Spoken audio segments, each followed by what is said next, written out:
이 시간 함께 기도하며 10월 31일 금요일 말씀과 함께 열겠습니다. 사랑과 은혜의 주님, 오늘도 귀하고 복된 날을 허락하여 주시고 하루의 첫 시간을 말씀과 함께 하게 하시니 감사합니다. 귀한 말씀으로 우리의 몽롱한 영혼을 깨워주시고 듣고 깨달은 말씀을 삶으로 살아내는 귀하고 복된 한 날이 되게 하여 주옵소서. 우리는 연약합니다. 시험에 들지 않도록 깨어 기도하게 하여 주시고 날마다 하나님 주시는 지혜를 간구하며 살아가게 하옵소서. 우리의 소망이신 예수 그리스도 이름으로 기도합니다. 아멘. 오늘 우리에게 주시는 하나님의 말씀은 스가랴 14장 16절에서 21절 말씀입니다. 주님 감사합니다. 이 시간에는 20절에서 21절 말씀만 봉독해 드리겠습니다. 그 날에는 말 방울에까지 여호와께 성결이라 기록될 것이라. 여호와의 전에 있는 모든 솥이 제단 앞 주발과 다름이 없을 것이니 예루살렘과 유다의 모든 솥이 만군의 여호와의 성물이 될 것인즉 제사 드리는 자가 와서 이 솥을 가져다가 그것으로 고기를 삶으리라. 그 날에는 만군의 여호와의 전에 가나안 사람이 다시 있지 아니하리라. 아멘. 교회를 다니시는 분들에게 거룩이라는 말은 굉장히 익숙한 단어입니다. 신앙생활을 하면서 수없이 듣고 또 말하는 단어이죠. 하나님이 거룩하시니 우리도 거룩해야 한다라는 레위기의 말씀은 하나님의 백성으로 살아가는 우리들의 삶을 규정하는 기본적인 지침처럼 느껴집니다. 그렇다면 우리는 어떻게 거룩해질 수 있을 것인가? 우리는 거룩함을 지키기 위해 경계선을 긋습니다. 거룩한 것과 속된 것을 나누고요, 정한 것과 부정한 것을 나눕니다. 예를 들어 예배당은 거룩한 공간이지만 세상은 세속적인 공간이고, 교회를 섬기는 일은 거룩한 성직이지만 회사에서 일하는 것은 속된 일이다. 그렇게 우리는 하나님의 백성다운 거룩함을 지키기 위해 신앙과 삶을 분리시켜 왔습니다. 거룩한 것에 부정한 것이 닿으면 그 즉시로 오염되어 버리니까 거룩한 하나님의 일과 속된 세상의 일을 분리하고 두 세계가 엮이지 않아야 거룩함을 유지하는 좋은 신앙인 것처럼 생각해 왔죠. 스가랴 선지자가 활동했던 시대의 이스라엘 백성들도 비슷했습니다. 그들은 이제 막 바벨론 포로에서 돌아온 사람들이었죠. 긴 포로 생활 끝에 다시 고향 땅을 밟은 그들에게 있어서 가장 큰 두려움은 또 다시 하나님의 심판을 받아서 포로로 끌려가게 되면 어쩌나 하는 것이었습니다. 그래서 이스라엘 백성들은 이런 이방 민족의 포로로 끌려가는 비극을 되풀이하지 않기 위해 역사를 공부하기 시작했어요. 우리는 왜 하나님의 심판을 받았는가?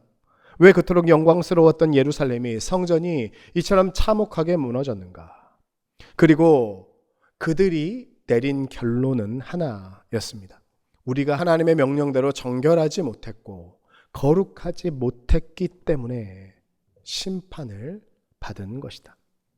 해서 바벨론 포로기 이후로 이스라엘 백성들은 정결함을 지키는 것에 목숨을 걸었습니다. 율법을 철저히 지키고요, 정결함을 유지하기 위해서 자신들과 함께 살고 있었던 이방인들을 모두 내쫓았습니다. 그렇게 혈통적인 거룩성을 유지하려고 했던 거예요. 이처럼 포로에서 돌아온 이들에게 거룩은 곧 부정한 것과의 분리였습니다. 거룩을 훼손할 수 있는 모든 가능성으로부터 자신들을 격리하고 토라, 즉 율법으로 높이 담장을 쌓는 방식으로 거룩함, 정결함을 보존하려 했던 것이죠. 하지만 그런 이스라엘 백성들에게 스가랴 선지자가 선포하고 있는 오늘의 말씀은 그들이 나누었던 모든 경계를 허물어버리는 파격적인 예언이었습니다. 하나님께서 완성하실 그날이 되면 거룩은 더 이상 그들만의 울타리 안에 갇혀 있는 것이 아니라 세상의 모든 영역 안으로 스며드는 새로운 형태의 거룩이 될 것이라고 스가랴가 이야기하는 거예요. 본문 16절 말씀 함께 보겠습니다. 예루살렘을 치러 왔던 이방 나라들 중에 남은 자가 해마다 올라와서 그 왕 만군의 여호와께 경배하며 초막절을 지킬 것이라. 여러분, 초막절은 이스라엘의 3대 명절 중 하나입니다. 유대력으로 초막절은 7월에 있는데요. 초막절은 7일 동안 초막에서 머물며 이스라엘 백성들이 광야 40년 동안 장막에서 거주했던 것을 기억하고 40년 동안 하나님께서 베풀어 주신 인도와 보호의 은혜를 기념하는 절기입니다. 또 초막절은 한 해의 추수를 마친 후에 드리는 기쁨과 감사의 절기이기도 했어요. 그런데 놀랍게도 스가랴가 이스라엘을 대적했던 이방 나라들이 그 날이 되면 유대인의 명절인 초막절을 지키러 예루살렘으로 올라올 것이라고 예언하는 것입니다. 여러분, 이게 무슨 의미일까요? 바로 여호와의 날이 되면, 구원의 날이 도래하면 하나님을 예배하는 것이 이스라엘이라는 혈통적으로 구별된 특정한 민족의 전유물이 아니라 이 세상 온 땅에 살아가는 모든 이들에게로 확장된다는 것입니다. 또한 모든 이방인들이 초막절을 지키는 것은 오직 하나님만이 이 세상의 참된 왕이시며 그분의 통치가 온 땅에 미치고 있음을 인정하는 것이지요. 본문 17절에서 19절까지의 말씀 함께 보겠습니다. 땅에 있는 족속들 중에 그 왕 만군의 여호와께 경배하러 예루살렘에 올라오지 아니하는 자들에게는 비를 내리지 아니하실 것인즉 만일 애굽 족속이 올라오지 아니할 때에는 비 내림이 있지 아니하리니 여호와께서 초막절을 지키러 올라오지 아니하는 이방 나라들의 사람을 치시는 재앙을 그에게 내리실 것이라. 애굽 사람이나 이방 나라 사람이나 초막절을 지키러 올라오지 아니하는 자가 받을 벌이 그러하니라. 아멘. 가나안에 정착한 이스라엘 백성들은 그동안 40년 광야 생활에 해왔던 떠도는 목축 생활을 청산하고 새로운 농경 문화 속에서 살아가게 됩니다. 그리고 더 많은 소출을 얻기 위해 하나님 신앙을 저버리고 비의 신 바알과 대지의 신 아세라를 숭배했지요. 하지만 스가랴는 지금 이 땅 가운데 비를 내리시는 분이 바알이 아니라 하나님이시라고 선포하고 있습니다. 그리고 예루살렘으로 올라오지 아니하는 자들에게는 비가 내리지 않을 것이라고 이야기하며 온 세상의 주인이신 하나님의 통치를 거부하는 것이 곧 생명의 근원을 잃어버리는 것임을 단호하게 선포하고 있습니다. 여러분, 물은 생명이잖아요. 그런데 비가 내리지 않으면 물이 공급되지 않으니까 결국 생명을 잃게 되는 것입니다. 마지막으로 스가랴는 하나님 나라가 완성되는 그날에 어떤 놀라운 변화가 일어나는지를 다음과 같이 묘사하고 있는데요. 본문 20절 말씀 함께 보겠습니다. 그 날에는 말 방울에까지 여호와께 성결이라 기록될 것이라. 여호와의 전에 있는 모든 솥이 제단 앞 주발과 다름이 없을 것이니. 아멘. 본문에 기록되어 있는 여호와께 성결이라는 문구는 출애굽기 28장에 처음 등장하는데요. 바로 대제사장의 이마에 붙이는 금패에 새겼던 문구입니다. 코데시 라 아도나이, 여호와께 성결. 이스라엘 백성들 중에 유일하게 지성소에 출입할 수 있었던 사람이 대제사장이었죠. 그러니까 여호와께 성결이라고 새겨진 금패는 지극히 거룩한 영역에 드나들 수 있는 자격을 가진 이에게 허락된 최고의 정결 표식이었습니다. 그런데 스가랴 선지자는요, 이 절대적인 거룩의 표식이 전쟁과 일상에 사용되는 말의 고삐에 매달린 방울에 새겨질 것이라고 이야기하는 거예요.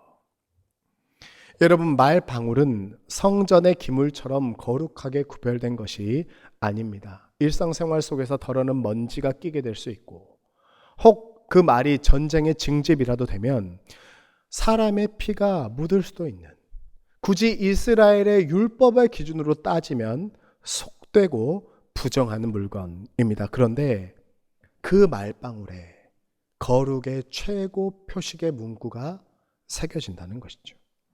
이어서 본문 21절 말씀 보겠습니다. 예루살렘과 유다의 모든 솥이 만군의 여호와의 성물이 될 것인즉 제사 드리는 자가 와서 이 솥을 가져다가 그것으로 고기를 삶으리라. 그날에는 만군의 여호와의 전에 가나안 사람이 다시 있지 아니하리라. 아멘. 여기에서도 스가랴는 유대의 모든 솥이 여호와의 성물이 될 것이라고 선포합니다. 율법은 거룩을 구분짓고 경계를 나누지만 이처럼 하나님의 통치가 완성되는 그날이 되면 모든 거룩의 경계가 사라지고 가정 부엌에 있는 평범한 밥솥까지도 성전 제단의 기명처럼 거룩한 성물이 된다는 거예요. 가장 평범한 일상의 영역, 심지어 세속적인 영역까지도 물이 바다를 덮은 것 같이 하나님으로 가득 차 거룩하게 구별되는 것.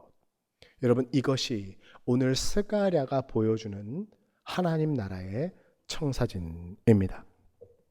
이처럼 스가랴가 바라보았던 하나님 나라의 비전은 율법 아래에 거룩과 속된 것을 분리하던 시대가 끝나고 하나님의 통치 아래 모든 삶의 영역이 거룩해지는 종말의 그림입니다. 사랑하는 성도 여러분, 오늘 스가랴 선지자의 예언은 과거의 이야기나 먼 훗날의 이야기가 아닙니다. 바로 오늘을 살아가는 우리들에게 주시는 레마의 말씀입니다. 십자가에서 못 박혀 죽으시고 부활하신 예수 그리스도를 믿음으로 우리는 이미 여호와께 성결이라는 거룩의 표식을 받았습니다. 그리고 주님 안에서 하나님의 은혜로 자녀가 된 우리는 이제 특정한 공간과 시간에서 뿐만 아니라 삶의 모든 영역에서 하나님을 예배하는 왕같은 제사장이 되었지요. 그러므로 거룩하게 구별된 우리가 살아가는 일상의 모든 영역은 거룩합니다. 예배당은 거룩하고 직장은 거룩하지 않은 게 아니라요. 우리가 머무는 모든 시간과 공간이 다 거룩하고 거기에서 행하는 모든 일이 예배입니다. 예배는 삶이고 삶이 곧 예배다. 세속에 먼지가 묻기 쉬운 말 방울 같은 일터도 칼과 불로 부대끼는 부엌도 거룩과는 아무런 상관없는 공간 같지만 그곳이야말로 우리 안에 내주하시는 하나님의 임재가 이루어지는 거룩한 성전입니다. 하여 바라기는 나의 말 하나, 행동 하나에 일상의 사소한 공간 하나에까지 여호와께 성결이라는 거룩의 표식을 새기는 우리 되기를 소원합니다. 그렇게 우리의 삶 자체가 이 땅에 거룩하신 하나님의 통치를 선포하고 그 하나님을 드러내는 예배가 될 수 있기를 주님의 이름으로 축복합니다. 아멘. 기도하겠습니다. 사랑과 은혜의 주님, 이 새벽 스가랴의 말씀을 통해 우리의 삶의 새로운 비전 보여주시니 감사합니다. 우리의 평범한 일상이 주님께 드려지는 거룩한 예배가 되게 하시고 세상과 분리된 장벽을 높이 세운 거룩이 아니라 오히려 세상 속으로 스며드는 거룩의 삶을 살아가게 하옵소서. 말 방울과 솥에 새겨진 여호와께 성결이라는 거룩의 표를 기억하며 우리의 말과 행동, 생각에 하나님의 거룩하신 뜻을 담게 하여 주시고 그렇게 우리의 삶을 통해 이 땅에 주님의 통치를 선포하는 왕같은 제사장의 사명 넉넉히 감당하게 하옵소서. 복을 빕니다. 이제는 우리 구주 예수 그리스도의 은혜와 하나님 아버지의 다음없는 사랑과 성령님의 감화 감동 교통 위로하심의 역사가 이 시간에도 여호와께 성결이라는 표를 우리의 삶에 새기며 하나님의 백성다운 삶 이 땅 가운데 살아내기로 다짐하고 결단하는 모든 주님의 백성들 머리머리 위에 이제부터 영원까지 함께하여 주시옵기를 간절히 축원하옵나이다. 아멘.